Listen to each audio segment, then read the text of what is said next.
Welcome back to the Deep Dive. Today, we're really getting into a fascinating part of the New Testament, Matthew chapter 13. Absolutely. It's a section that, well, it marks a really significant turning point in Jesus' ministry. Yeah, it feels like a shift, doesn't it? He seems Mhm. to move from these, big public sermons to something a bit different. Exactly. He starts sharing these deeper spiritual insights, what he actually calls the mysteries of the kingdom, but more privately, mainly with his disciples. So that's the context. Why the shift? Well, the backdrop is crucial. As Matthew's shown us, the kingdom message, as Jesus initially presented it to the nation of Israel, faced, frankly, a lot of rejection from the crowds. Right. Not everyone was buying in. Not at all. And that widespread unbelief, it forces a change in how he teaches. He starts using parables. Which we often think of as simple stories to make things clear. Sometimes. But here, it seems they also serve to conceal the truth from those who've already decided not to listen. It's a way of focusing his instruction on the ones who have chosen to follow him. He's preparing them, for what the kingdom really looks like in this age and steering them towards the reality of the cross. Okay, so our mission today, then, is to really unpack these secrets of the kingdom of heaven. We want to dive deep into the actual biblical text of Matthew 13, look at what it says, and try to understand these foundational truths Jesus was revealing. That's it. We're after those insights that take us beyond just, hearing the stories to really grasping the secrets about the kingdom's nature, its growth, its ultimate destiny. All right, let's set the scene. Chapter 13 kicks off right after that incident in chapter 12 where his family tries to reach him, remember? Yeah, the timing is significant. On that day, the text says. It grounds the teaching in that specific context of mounting pressure and misunderstanding. So verses 1 and 2 give us the physical setting, Matthew 13:1 to 2. On that day, Jesus went out of the house and was sitting alongside the sea. And a great multitude gathered together around him, so that he stepped into a boat to sit down, and all the crowd stood upon the shore. And this isn't just a casual choice of location, him sitting down. That's the classic posture of a rabbi delivering serious teaching. Okay. And getting into the boat, pushing off a little from the shore, it's practical genius, really. The water would have acted like a natural soundboard. Projecting his voice to that huge crowd on the beach. Precisely. It creates a kind of natural amphitheater. He wants everyone to hear this opening message, even if, as we'll see, not everyone is truly prepared to receive it. And that opening message is the parable of the sower, probably the most famous one. He starts in verse 3, Matthew 13:3. And he spoke to them many things in parables, saying, Behold, the sower came out to sow. Now, the sower is obviously important. He represents Jesus or anyone spreading the word. But as the story unfolds, you realize the real emphasis, the core of the parable, is actually on the different types of soil. Right, where the seed lands. Yes. And Jesus paints a picture that everyone in that agrarian society would immediately get. Think unfenced fields in the Holy Land.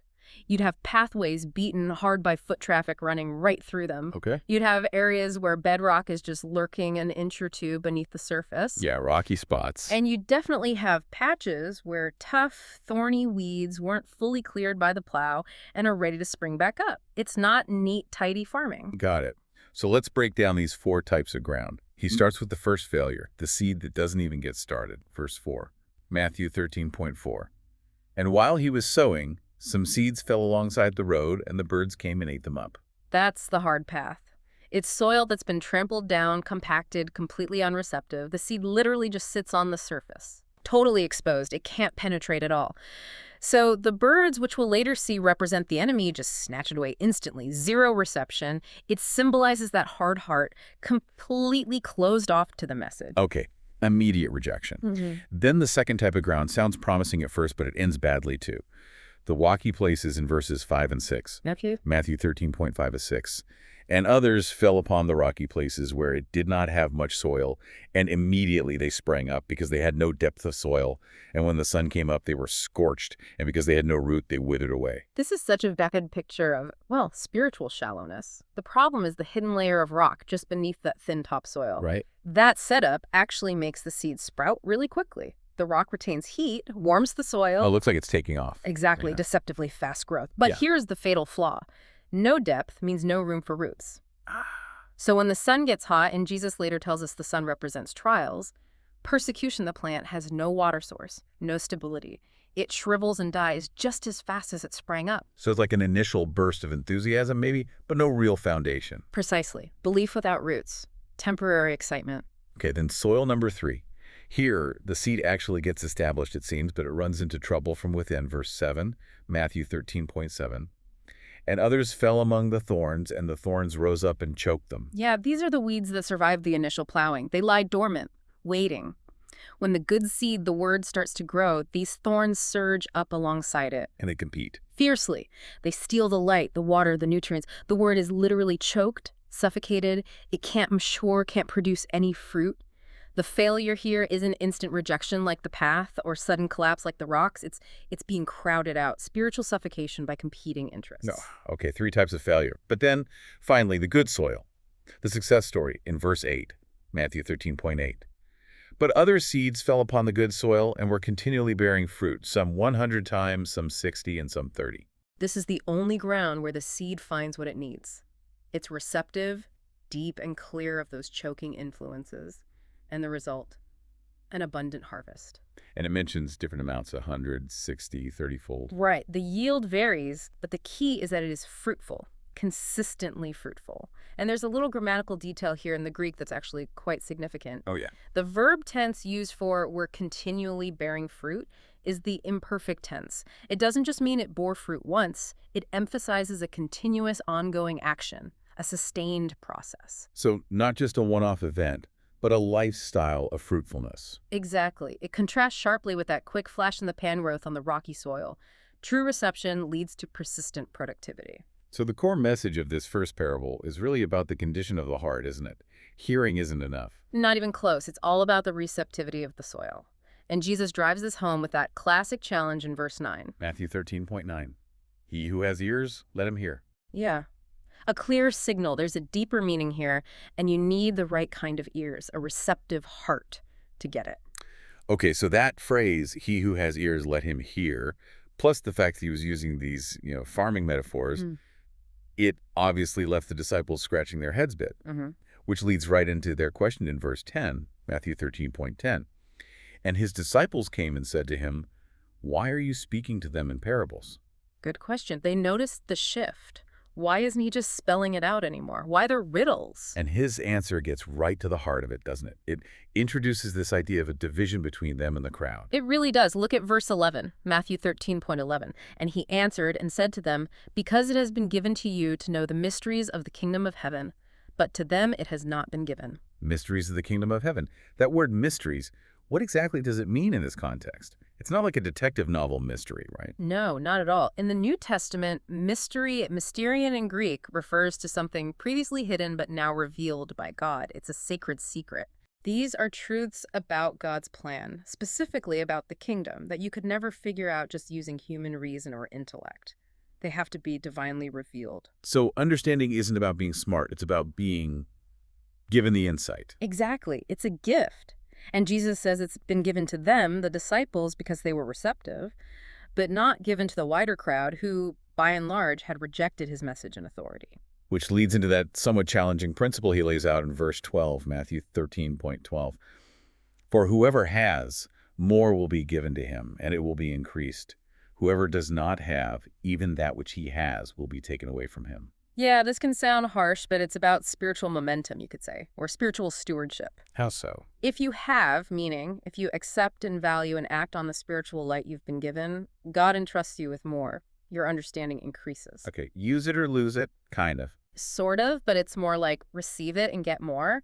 But the flip side is if you reject or ignore the truth that's presented to you, even the natural understanding or perhaps the moral sensitivity you started with begins to fade. It gets taken away. Like their ability to perceive truth itself gets duller. Precisely. Think about the religious leaders later in Matthew. They see clear miracles, undeniable acts of God, and they conclude it must be the devil's work. They've rejected the light so consistently that their basic perception is warped. They've lost even the natural understanding they should have had. So the parables, then, are doing double duty. They're revealing truth to the receptive. And concealing it from the woefully unresponsive. They function as a form of judgment for those who have already hardened their hearts. Jesus explains this in verse 13. Matthew 13.13. Therefore I speak to them in parables, because seeing they do not perceive, and hearing they do not hear or understand. It sounds like a paradox, doesn't it? He speaks because they don't understand, but it connects directly to Old Testament prophecy. Jesus says this situation is actually fulfilling what Isaiah predicted centuries earlier. Look at verse 14, Matthew 13:14. And the prophecy of Isaiah is fulfilled among them, which said, "You will keep on hearing, but will not understand, and you will keep on seeing, but will not perceive." That's a quote from Isaiah chapter 6, right, where Isaiah is commissioned. Exactly, Isaiah 6.9. It describes a state of judicial hardening. God essentially confirms the people's chosen path of resistance. So is God making them unable to understand, or are they choosing it? Verse 15 seems to clarify that. Matthew 13:15. For the heart of this people has become calloused, and with their ears they scarcely hear, and they have closed their eyes. Otherwise they might see with their eyes and hear with their ears and understand with their heart and turn, and I would heal them. That phrase is key. They have closed their eyes. It puts the responsibility squarely on the people. They chose deafness and blindness. Their hearts became calloused, thick, insensitive through their own persistent rejection. It wasn't arbitrary on God's part. No, it was a consequence. Because they deliberately shut themselves off from the truth, the deeper mysteries were veiled from them, preventing the understanding that could lead to repentance and healing. What a stark contrast to the disciples. Yeah. Their openness, their willingness to listen, earns them this incredible blessing he mentions in verse 16, Matthew 13:16. But blessed are your eyes because they see, and your ears because they hear. They're tuned in, spiritually speaking, because they accepted who Jesus was. And he emphasizes just how huge this privilege is by comparing them to the spiritual giants of the past. Verse 17, Matthew 13:17. For truly I say to you that many prophets and righteous men longed to see what you see and they did not see, and to hear what you hear and they did not hear. Wow, think about that. People like Abraham, Moses, David, Isaiah, they foresaw the Messiah. They wrote about the kingdom. But they never saw the king himself standing before them, teaching these intimate details about the kingdom's mysteries face to face. The disciples, flawed as they were, had that privilege. It's an incredible statement about their unique place in salvation history. Okay, so now that the disciples understand why he's using parables, Jesus circles back and gives them the interpretation, the inside scoop on the parable of the sower. He starts by saying, basically, pay attention. Matthew 13:18. You yourselves listen the parable of the sower. Right. Listen up. Here's what it really means. He revisits the four soils, explaining the spiritual reality behind each one. First, the hard path, the roadside soil. Matthew 13:19. When anyone hears the word of the kingdom and does not understand it, the evil one comes and snatches away what was sown in his heart. This is the one which was sown along the road. So the failure is twofold. A lack of understanding because the heart is hard, unreceptive. And then boom, immediate intervention by the evil one, Satan. He actively removes the message. The Greek word for snatches away, harpazo, is quite violent. It's like seizing something forcefully. So Satan doesn't waste any time with this type of person. The word doesn't even get a chance. None at all. Total immediate loss due to a hardened heart and demonic opposition. Okay, then the rocky places. Jesus explains this is the person who has that initial burst of enthusiasm, but no staying power. Verses 20 and 21. Matthew 13:20 and 21. And that which is sown upon the rocky places, this is the one who, after hearing the word, immediately receives it with joy, yet he does not have root in himself, but is only temporary. When trouble or persecution come because of the word, immediately he falls away. Immediately receives it with joy. That sounds good initially. It does, and Luke's version of this says they believe for a while. So the initial response is genuine excitement, but it's shallow, remember, no root. Right. So when trouble or persecution comes because of the word that's the sun beating down, they're offended. The cost is too high. They immediately stumble and fall away. They didn't count the cost of following Jesus. Quick start, quick burnout. Exactly. Emotional response without deep conviction or commitment. Then the third soil, the thorny ground. This one's tragic because the seed actually grows for a while but gets crowded out. Verse 22 explains why. Matthew 13:22. And that which is sown among the thorns, this the one who after hearing the word, the anxiety of this age, and the deceit of riches, chokes the word and it becomes unfruitful. Here the battle is internal. It's a competition for resources within the person's heart and life. On one side, you have the anxiety of this age. Like everyday worries, stress, keeping up. Yeah, all the pressures and concerns of just living in the world, stuff that pulls your focus away from eternal things. And on the other side, The deceit of riches. Deceit? How are riches deceitful? Well, wealth can give a false sense of security, of power, of pleasure. It can seduce people into trusting it rather than God. Remember Paul's warning to Timothy about the dangers of loving money? Right, 1 Timothy 6. Exactly. So these two forces, worldly anxiety and the allure of wealth, act like those thorns, choking the life out of the word. Notice, the person hears the word, maybe even accepts it to some degree, but it ultimately becomes unfruitful. No harvest. That one hits close to home, doesn't it? The distractions of life. It's a constant battle for focus and priority for every believer, I think. Okay, finally, the good soil. The success story. Verse 23 lays it out. Matthew 13.23. But the one sown upon the good earth, this is the one who, after hearing the word and understanding it, produces fruit, and one makes 100-fold, another one 60-fold, and another 30-fold. And here are the key ingredients for success. Hearing the word and understanding it. It's that combination of receptivity and comprehension. The heart is open, and the mind engages. Precisely. And the result is fruitfulness. An abundant harvest, even if the specific yield varies from person to person 160, 30-fold. The point is productivity. And going back to that Greek tense you mentioned. The imperfect tense, yeah.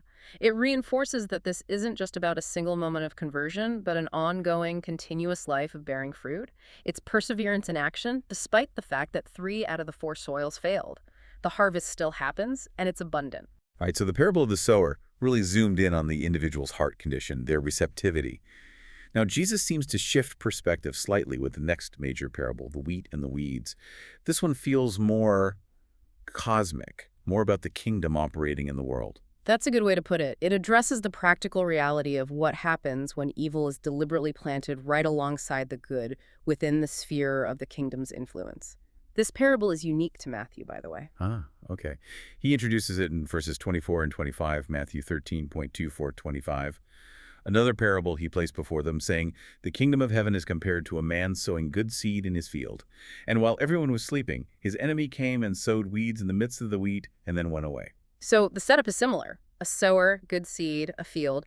But then this malicious act occurs. An enemy comes secretly while everyone was sleeping and sows weeds among the wheat. What kind of weeds are we talking about? Just any weeds? No, commentators generally identify this weed as darnel, or Lolium temulentum. It's a particular type of poisonous ryegrass that, in its early stages of growth, looks almost identical to wheat. Wow. So you wouldn't even know it was there at first. Exactly. The evil is disguised, cleverly mimicking the good, and the enemy does this underhandedly at night, reflecting that theme of evil deeds often happening in darkness and then just leaves. Sabotage. So the problem only becomes apparent later on. Verses 26-28 show the slaves discovering it.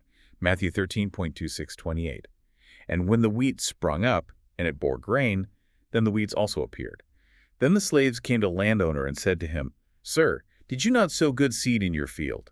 Where then did weeds come from?" And he said to them, "An enemy did this." The slave said to him, "Do you want us to go out and pull them up?" You can sense their urgency, right? The slaves, who probably represent eager disciples or maybe zealous church members throughout history, see the corruption, the fakes mixed in with the genuine believers. Their immediate reaction is, let's purify this field. Let's root out the bad stuff. Makes sense. Clean house. It seems logical. But the landowner's response is profound, and it really defines the nature of the visible kingdom in this current age. Verses 29 and 30, Matthew 13.29-30. And he said, "No, lest while you gather up the weeds, you might uproot the wheat with them. Let them both grow together until the harvest. At the time of the harvest I will say to the harvesters, gather together first the weeds and bind them into bundles to burn them up, but the wheat gather together into my barn." So the command is no, don't try to separate them now. Explicitly no. Why? Because the weeds look so much like the wheat. The false believer often looks, acts, and sounds just like the true believer. Right. Outward appearances can be deceiving. Terribly deceiving. So any attempt by humans to definitively purge the field now would inevitably result in collateral damage. You'd end up hurting or removing genuine believers the wheat in your zeal to get rid of the weeds. So the takeaway is coexistence. For now. Yes. Let them both grow together. Believers and unbelievers, the true and the false, will coexist within the visible sphere of Christianity right up until the final harvest at the end of the age. Separation is coming, but it's not our job to do it now. And Jesus doesn't leave them guessing about the meaning. Later, privately, he breaks it all down for the disciples. He identifies every element starting in verse 37, Matthew 13.37-39. And he answered and said, The one sowing the good seed is the Son of Man, and the field is the world, and the good seed, these are the sons of the kingdom.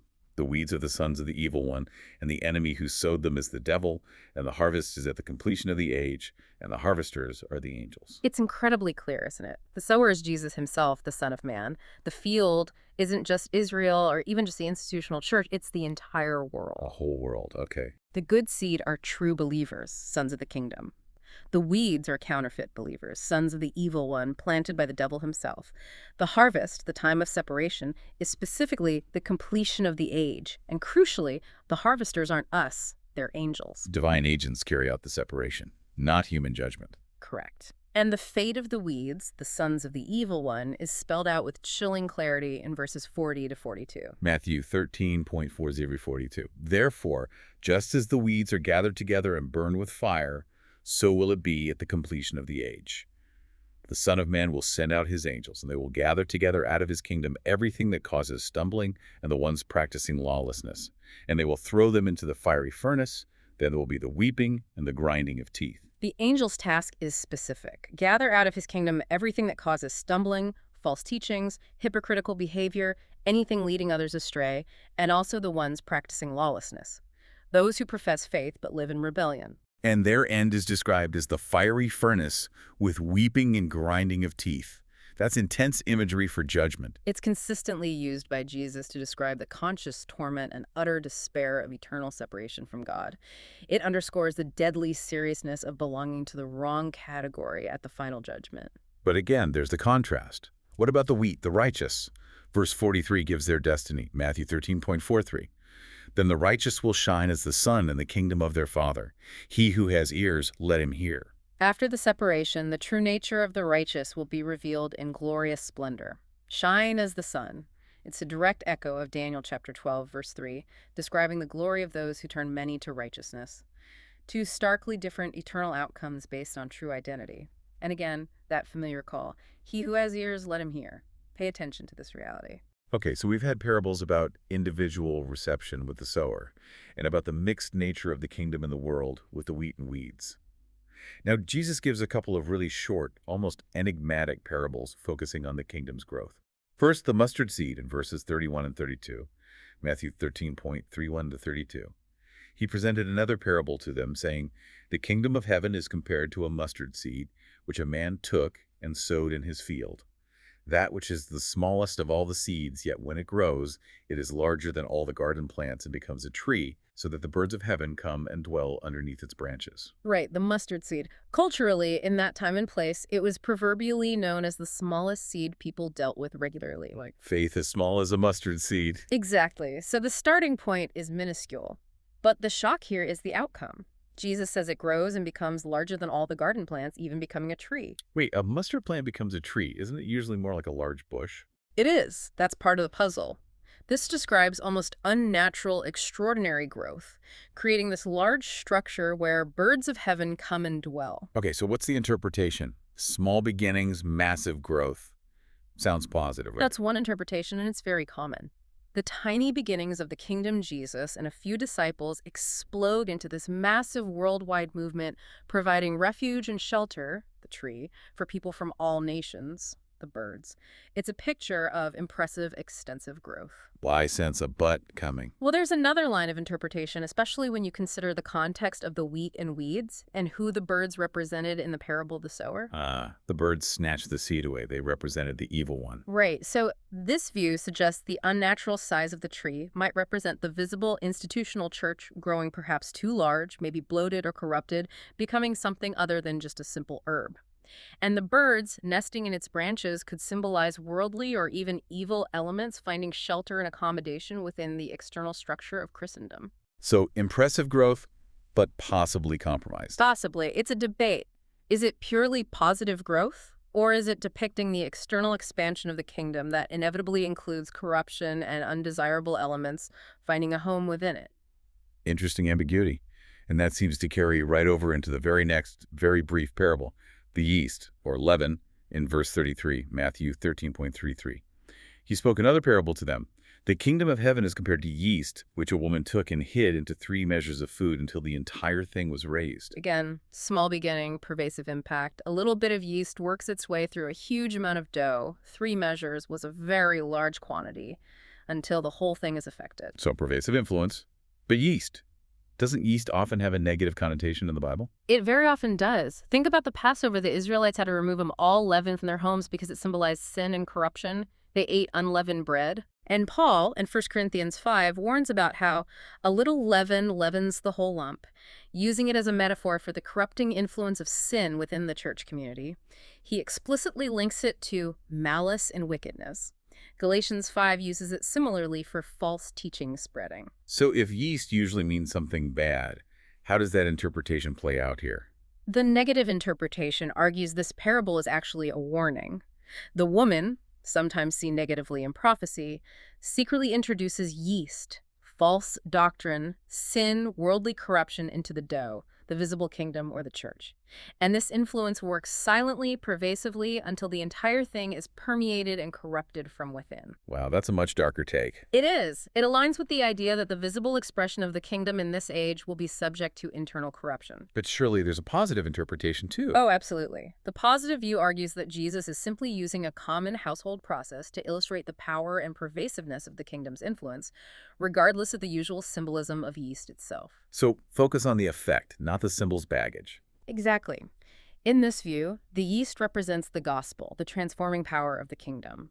Though it starts small and works unseen, it has an unstoppable ability to permeate and fundamentally change the entire world, the whole lump, lifting it up, transforming it from within. So again, 2 possibilities. Right. Pervasive corruption or pervasive positive transformation. Jesus doesn't explicitly say which here. He doesn't. He leaves the tension there, perhaps. But before moving on, Matthew reminds us why Jesus is speaking this way, verses 34 and 35. Matthew 13.34-35. Jesus spoke all these things to the crowds in parables, and he was not saying anything to them without a parable, so that which was spoken through the prophet might be fulfilled, saying, I will open my mouth in parables, I will utter things hidden from the foundation of the world. This just reinforces the point. These aren't just simple stories. This parabolic method is intentional, fulfilling prophecy, quoting Psalm 78.2 here, and it's the means by which Jesus is revealing truths about God's plan that have been kept secret since the very beginning of creation. Okay, now we get 3 final parables. The next 2 are often paired together because they focus intensely on the value of the kingdom and what it demands.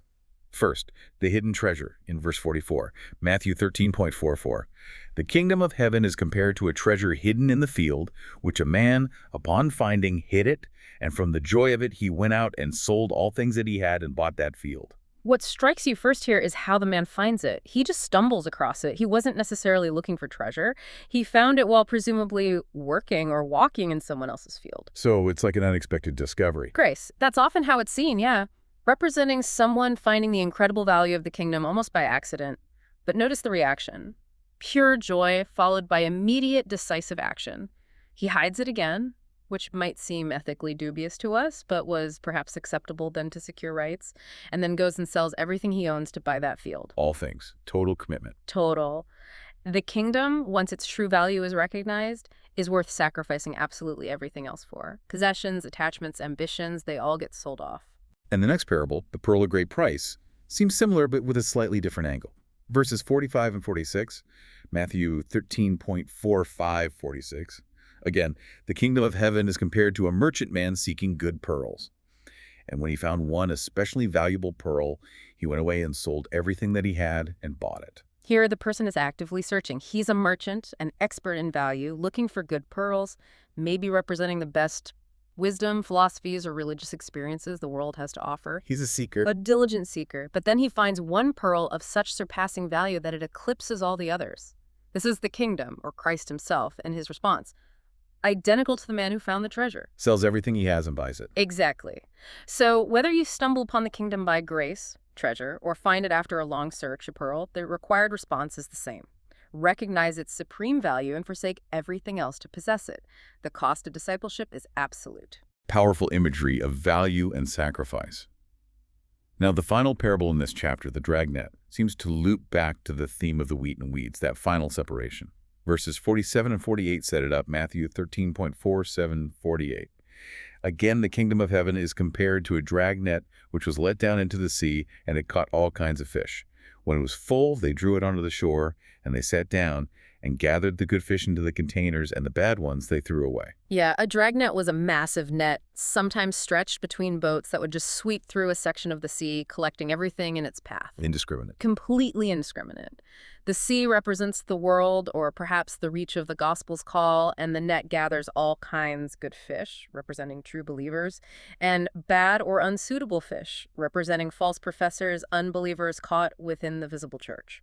And the sorting doesn't happen in the water. No. Critically, the sorting happens only after the net is full and dragged onto the shore, which again symbolizes the end of the age. Only then do they sit down and make the separation. And the interpretation in verses 49 and 50 confirms this is about the final judgment, Matthew 13.49-50. In this manner it will be at the end of the age. The angels will come and separate the evil ones out of the midst of the righteous ones, and they will throw them into the fiery furnace, where there will be the weeping and grinding of teeth. It's almost a direct echo of the wheat and weeds interpretation, isn't it? End of the age, angels doing the separating, the wicked, evil ones here, being removed from among the righteous, and that same terrifying end, the fiery furnace, weeping, grinding of teeth. So it powerfully reinforces that same message. It's a mixed multitude now, but a perfect final separation is guaranteed, carried out by God's agents. Absolutely. Coexistence now, separation then. It's a core theme of these kingdom parables. After laying out all these profound, sometimes complex parables, Jesus checks in with the disciples. Did they get it? Verse 51. And their answer leads to a fascinating description of their new role. Matthew 13.51-52. Have you understood all these things? They said to him, yes. He said to them, therefore every scribe being trained in the kingdom of the heavens is compared to a man who is the head of the house, who brings out of his treasure both old and new. Their yes indicates they've grasped these revealed mysteries. And because they understand, Jesus says they're like scribes trained for the kingdom. Scribes, like the experts in the law. Exactly, but reoriented. A true disciple, a scholar of the kingdom, is like a master householder who manages his treasure wisely. He doesn't discard the truths revealed in the law and the prophets, the Old Testament revelation. Okay, keeps that foundation. Right. But he also brings out these freshly revealed mysteries of the kingdom, the insights Jesus has just given them. A mature disciple understands and utilizes the entire scope of God's revelation, both Old and New covenants, integrating them properly. Understanding is the key that unlocks this treasury. So that marathon session of teaching by the sea, revealing these kingdom mysteries, comes to an end. Verse 53 notes his departure, Matthew 13.53. And it came about when Jesus finished these parables, he departed from there. Yeah, this marks a turning point. He's largely finished his broad public ministry in Galilee. The focus is shifting now towards Judea, Jerusalem, and ultimately the cross. But before he heads south, he makes one more stop back to his hometown, Nazareth. Yeah. And the reception there, well, it kind of perfectly illustrates why he had to start teaching in parables. It really does. It's a painful homecoming, in a way. He goes into their synagogue and teaches, and verse 54 shows the initial reaction. Matthew 13.54-56. And coming into his own homeland, he began teaching them in their synagogues, so that they became amazed and said, from where is this wisdom and these powers? This is the son of the carpenter, is it not? Is not his mother called Mary, and his brothers Jacob and Joseph and Simon and Judas? And his sisters, are they not all with us? Where then did this man get all this? They're amazed, yes, but it immediately turns to skepticism. They recognize his wisdom and power, but they can't reconcile it with the boy they watched grow up. Isn't this the carpenter's son? Exactly. They knew Joseph, the Tecton, the craftsman, builder, carpenter. They knew his mother, Mary. They could list his brothers by name: James, Joseph, Simon, Judas. Some of these brothers would later become key figures in the early church, like James, the leader in Jerusalem, and Jude, the author of the epistle. Right, and his sisters were still living there too. Yes. So their thinking is, we know this family, they're ordinary folks. Where could he have possibly gotten this extraordinary wisdom and power? It doesn't add up. Their familiarity bred contempt, not faith. They were offended by him, as verse 57 says, Matthew 13.57, and they were being offended by him. And Jesus said to them, a prophet is not dishonored except in his hometown and in his house. It's that classic proverb. The people closest to him, who should have known him best, were the ones who stumbled over his ordinary background and his extraordinary claims. And in his house might even hint that his own family members were still struggling to fully accept his identity at this point. And this profound unbelief in his own hometown had a direct consequence, didn't it? The chapter ends with this stark statement in verse 58, Matthew 13.58. And he did not many miracles there because of their unbelief. This is really important. It's not that Jesus' power failed. It's that their unbelief created an atmosphere where performing mighty works would have been, in a sense, inappropriate or ineffective. He wouldn't force miracles on people determined to disbelieve. Faith is often presented as the channel for receiving God's power, isn't it? It is. Their hardened skepticism, their refusal to see beyond the carpenter's son, limited what he did among them. It's a final, sad confirmation of the very rejection that led him to teach in parables in the first place.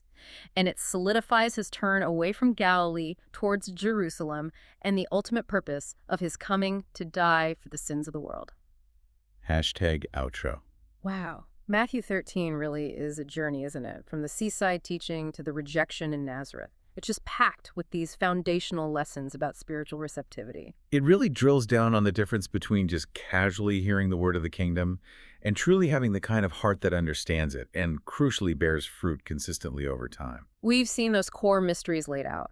The fact that good and evil, true believers and false, will coexist side by side in the world until the very end. Right. And the absolute certainty of that final judgment, that harvest time when angels will perform the perfect separation. Plus the staggering value of the kingdom that demands absolutely everything in return, that total cost of discipleship. So, thinking back to that first parable, the sower and the soils, we looked at those 4 different responses, those 4 conditions of the heart.